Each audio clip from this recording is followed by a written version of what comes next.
ద్రోణాచార్యుల వారు ముక్కోపి సాధారణంగా. అదే విధంగా ఎదురువాడి యొక్క గొప్పతనాన్ని పెంచుతూ అదే విధంగా వాడి యొక్క వ్యూహాలను చెప్తూ ఉంటే ఈ ద్రోణాచార్యులు వాళ్ళు ఏం చేస్తారంటే వారి మీద పగ పెంచుకుంటారు, వారి మీద ఎలాగైనా గెలవాలని చూస్తారు. అదేవిధంగా ఎప్పుడో శత్రుత్వం ఉన్నటువంటి ద్రుపద మహారాజుకి ద్రోణాచార్యులకు ఉన్న శత్రుత్వాన్ని గుర్తు చేశాడు మళ్ళీ. ఎందుకని?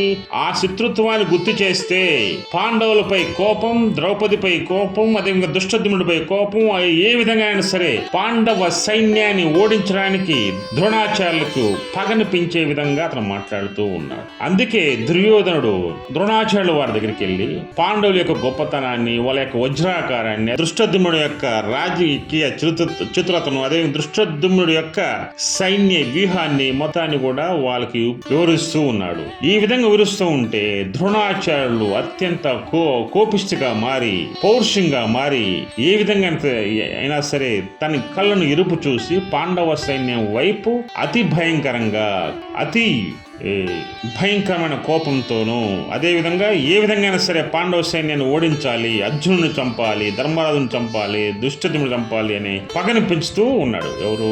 దుర్యోధనుడు. ఇది దీని యొక్క తాత్పర్యము, భావము. జై శ్రీకృష్ణ, జై శ్రీరామ్.